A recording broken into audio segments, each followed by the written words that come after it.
Good morning and welcome to the new episode of Dr. Lamba Explains Sikhism. If you have gone to a Gurdwara, you would have seen that Guru Granth, the living Guru as designated by Guru Gobind Singh, is seated or placed on a pedestal called Manji Sahib. It's also called Palki. And on the Guru Granth, while one person is reading, there is another person, an attendant, who is waving a whisk. And this is usually kept next to the place where Guru Granth Sahib is placed during the day. It is used as a fan for the Granth as a sign of reverence and respect for the scriptures. Originally, for the first time, it was used in Sikhism when Guru Nanak visited Tibet and he was designated a Lama, and as a mark of respect to him, a whisk was waved on him when he was having discussions. That whisk was made of yak hair, and till today, all the whisks, all the chaurs, and it's called Sahib as a matter of respect, are made of yak hair, mounted in a wooden or a metal handle. And as I said, there are two reasons for it. The first is reverence for the Guru. Second is its regal, royal accent. So people sometimes do talk saying that this is because flies may not come out. No, it is all the royals, all the kings used to have a person waving a chaur on their hat as a mark of respect. Now, etymologically speaking, the word chaur, you would find this word rooted in Old Punjabi. It refers to the tuft at the end of the loin or yak's tail. The end of the tail, where there is a bunch of hair, that is called chaur, and that's how they whisk away the flies. Brush or simply wave it over their head. Now the same thing was taken up, and normally the chaurs for the kings used to be made from loin's tail hair. The chaur for the religious leaders, who were royals as well, was usually from yak because they were supposed to be vegetarian, not non-vegetarian.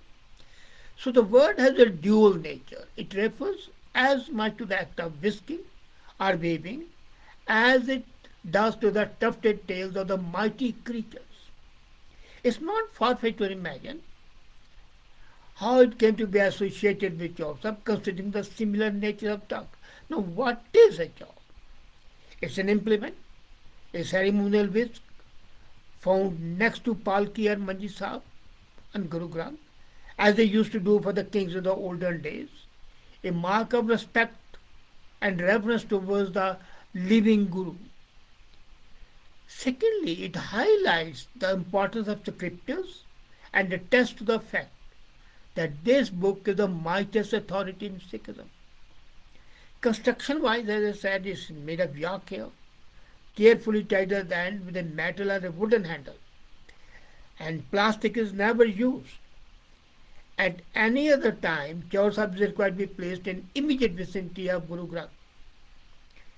Anyone, man, woman, or even a child is allowed to perform the seva or waving the chaur. Now, what's the historical origin? The first I told you, which most of the people are not aware.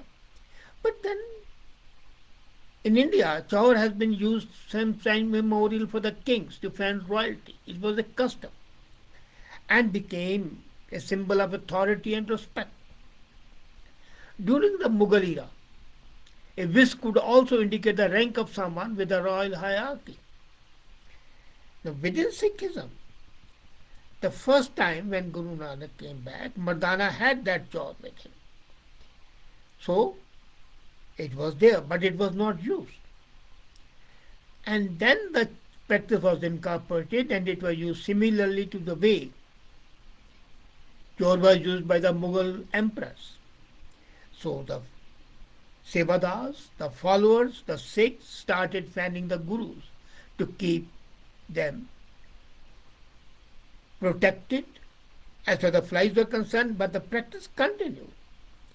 The Punjab has an age-old tradition wherein younger members of the family wave fans to generate a light, comforting breeze for their elders during the extreme heat. So Chaur does that function as well. And during the initial stages, the fans were usually made of peacock feathers or a canvas of sorts. Then the question arises, does the Gurbani say anything about Chaur Sahib? Yes. There are multiple instances where long tradition of waving whisk, which is mentioned in Gurbani. Although the word used to describe the act of brushing the fly, fan, or whisk are different, they all ultimately point to the same practice. On page 694 of Guru Granth Sahib, Tero कीना तुझे किया अर्पो नाम तेरा तू ही जबर दुलारे. Translated, why should I offer to you which you have created yourself? What can I offer? Whatever is created is your creation. Thy name is a fly whisk fan, Java, which I wave over thee.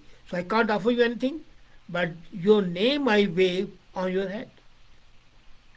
Then, Anik Leela Raj Ras, Rupan Chavar Chama, Takat Asman. There are thousands assorted enjoyments of pleasure, power, beauty, canopies, and fly whisk fans waving overhead and thrones to sit on. That's on page 707 of Guru Granth Sahib. Now, why does this practice continue? Because originally it was to have either the flies move away or as a mark of royalty. Now, this is done because wielding chaur is supposed to be one of the foundational principles and seva. It's a seva. Chaur ki seva, Chaur Sahib ki seva. The service of Chaur Sahib. And Sahib, as I used, is a mark of respect. Now, very people, while performing this practice of waving the whisk, are quiet, but they are silently reciting Gurbani.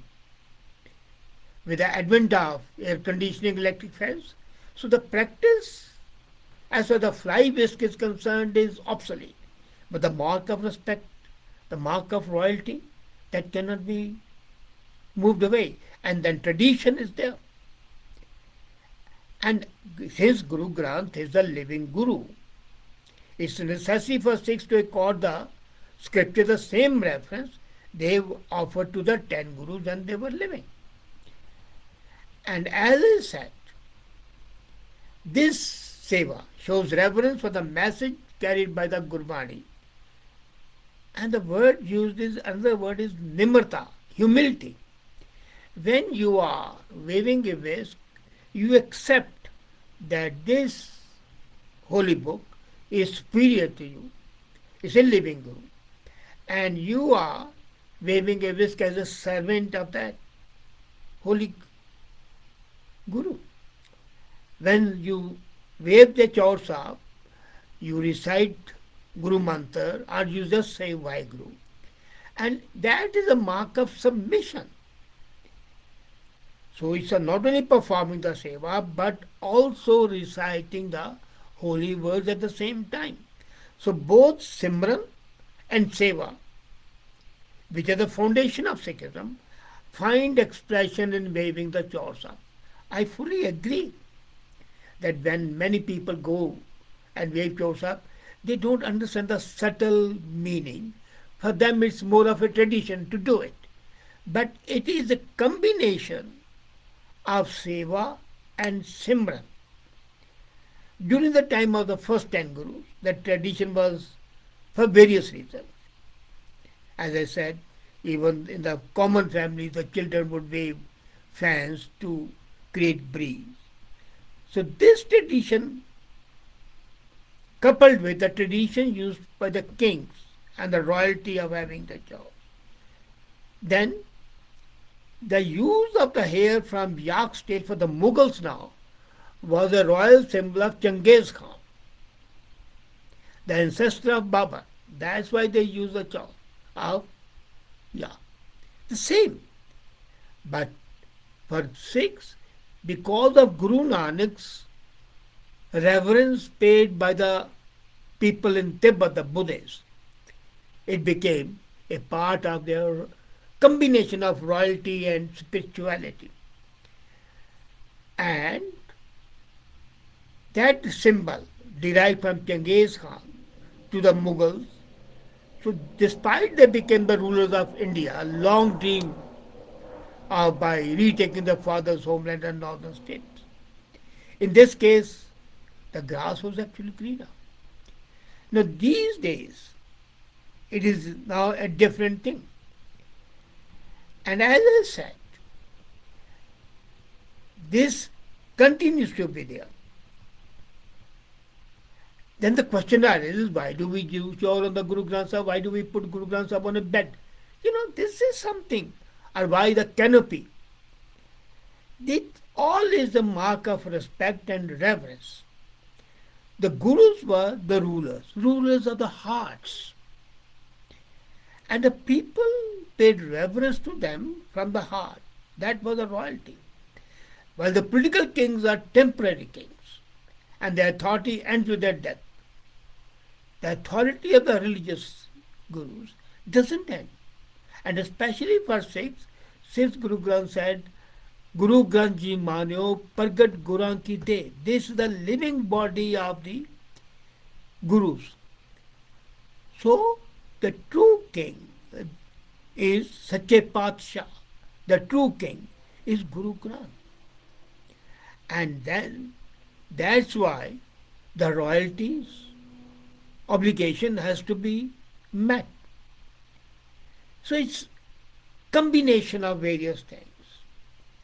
It's royalty, it's respect, it's veneration, it's tradition, and it is seva and simran. And that makes it all the difference. Now if you see, in Hinduism, chaur is not used on the murtis, but here it is used. Now, somebody sent me a message that when I am talking chaur, why this canopy? Well, let me tell you, a canopy, a chanani, what they call it, on the Guru Granth, is the same way as it was umbrellas on the royal umbrellas on the kings. But the canopy has another history. This is in fact taken from the Jewish religion. But here I'll just refer to it, that canopy is again a sign of royalty. You can see the kings even when they're moving, there's a umbrella held on them. And that's why all the symbols of royalty coupled with the symbols of spiritualism were there. Bring to your mind the scene of a modern courtroom where everything is set and made ready before a judge enters the court. So Guru Granth, for the sakes, is the emperor of emperors, Patshaha ka Patshah.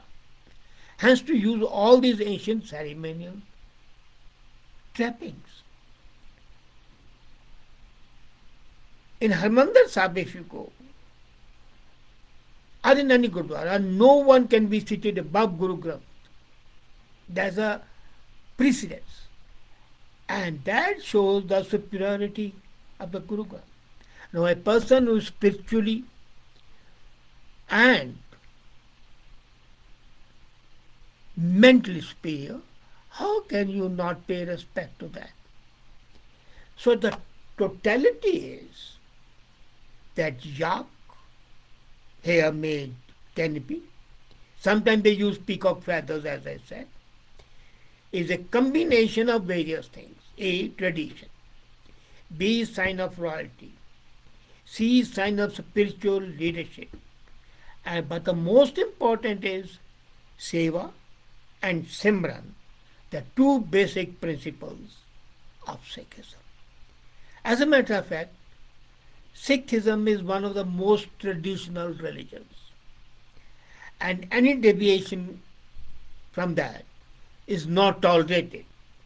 And that is why the old traditions continue, because they incorporate the reality, the veneration, and the heartfelt respect for Guru Granth. Thank you.